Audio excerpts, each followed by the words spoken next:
नमस्कार नागरिकांनो. तर चला आज आपण बघूया मुख्यमंत्री माझी लाडकी बहीण या योजनेमध्ये बदल झालेले आहेत. तर ते बदल कोणते झालेले आहेत ते आपण या GR मध्ये बघूया. तर बघा, हा GR आहे 6 सप्टेंबर 2024. म्हणजे नुकताच आता 2 दिवसापहिले हा GR जाहीर करण्यात आलेला आहे. मुख्यमंत्री माझी लाडकी बहीण या योजनेत अंमलबजावणीत सुधारणा करण्याबाबत हा GR आहे. मंत्रालय मुंबई, महाराष्ट्र शासन, महिला व बालविकास विभाग. तर बघा यामध्ये काय लिहिलेलं आहे, राज्यातील महिलांच्या आर्थिक स्वातंत्र्यासाठी आणि त्यांच्या आरोग्य आणि पोषणात सुधारणा करण्यासाठी कुटुंबातील त्यांची निर्णायक भूमिका मजबूत करण्यासाठी महाराष्ट्र राज्यात मुख्यमंत्री माझी लाडकी बहीण योजनेची अंमलबजावणी करण्यात येत आहे. तर शासन निर्णय जो आहे तो या योजनेअंतर्गत राज्यातील सर्व महिला लाभार्थ्यांना माहे सप्टेंबर 2024 या योजनेअंतर्गत नोंदणी सुरू ठेवण्यास मान्यता देण्यात आली आहे. म्हणजे 30 सप्टेंबरपर्यंत तुम्ही ज्या लोकांनी फॉर्म भरले नसतील ते भरू शकतात. तर या योजनेअंतर्गत यापूर्वी 11 प्राधिकृत व्यक्तींना अर्ज स्वीकारण्यास परवानगी देण्यात आली होती. आता सदर योजनेअंतर्गत प्राप्त होणाऱ्या अर्जाची संख्या मर्यादित होत असल्याने फक्त अंगणवाडी केंद्रात सेविकेमार्फत अर्ज स्वीकारण्यास मान्यता देण्याची बाब शासनाच्या विचाराधीन होती. तर या पद्धतीचा हा शासन निर्णय आहे.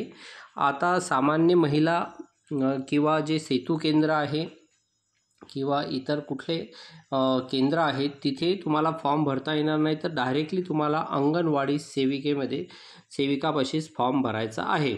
बघा इथे लिहिलेलं आहे, मुख्यमंत्री माझी लाडकी बहीण या योजनेअंतर्गत राज्यातील सर्व महिला लाभार्थ्यांना माहे सप्टेंबर 2024 या योजनेअंतर्गत नोंदणी सुरू ठेवण्यास संदर्भाधीन रोजीच्या शासन निर्णयाने मान्यता देण्यात आली आहे. या योजनेअंतर्गत संदर्भाधीन शासन निर्णय 12/7/2024 व 25/7/2024 अन्वये नागरी व ग्रामीण भागातील बालवाडी सेविका, अंगणवाडी सेविका, त्यानंतर समूह संघटक, NULM झालं, MAVIM, मदत कक्ष प्रमुख, CMM, आशा सेविका, सेतू सुविधा केंद्र, अंगणवाडी सेविका, ग्रामसेवक व आपले सरकार सेवा केंद्र या 11 प्राधिकृत व्यक्तींना अर्ज स्वीकारण्यास प्राधिकृत करण्यात आले होते. आता या शासन निर्णयामध्ये अंगणवाडी सेविका व्यतिरिक्त इतर सर्व प्राधिकृत व्यक्तींना अर्ज स्वीकृती देण्यात आलेले अधिकार रद्द करण्यात येत आहे. तर बघा, बाकी कोणालाही अधिकार आहे नाही, फक्त तुम्ही अंगणवाडी सेविकेपाशीच अर्ज देऊन हा फॉर्म भरू शकता.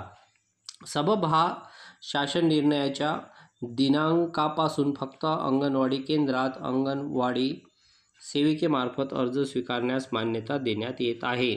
तर या पद्धतीचा हा GR आता आलेला आहे.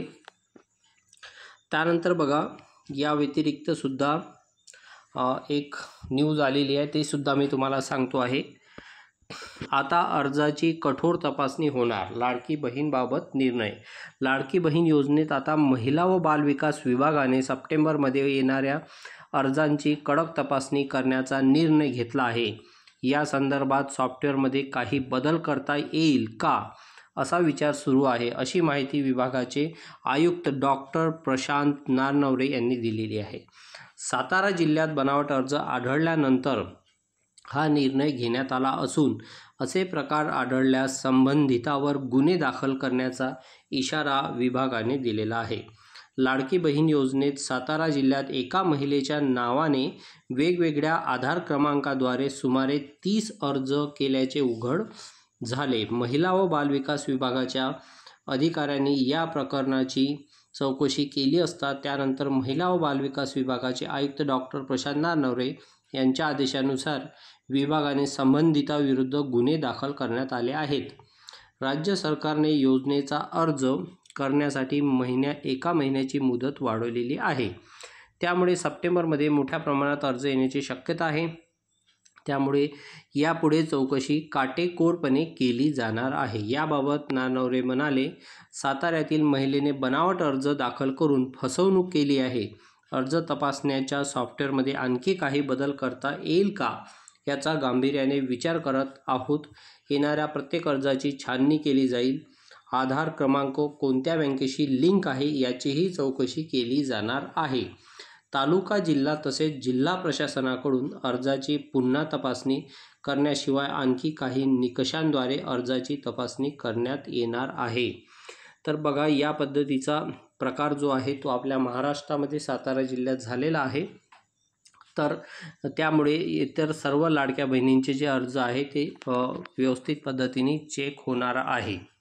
या पद्धतीची ही न्यूज आहे. तर ज्यांनी फॉर्म भरलेला नसेल त्यांनी लगेच फॉर्म भरून घ्यावा. तर अशाच माहितीकरता आपल्या विदर्भ कम्प्युटर एज्युकेशन या चॅनलला लाईक करा, शेअर करा आणि सबस्क्राईब करा. धन्यवाद.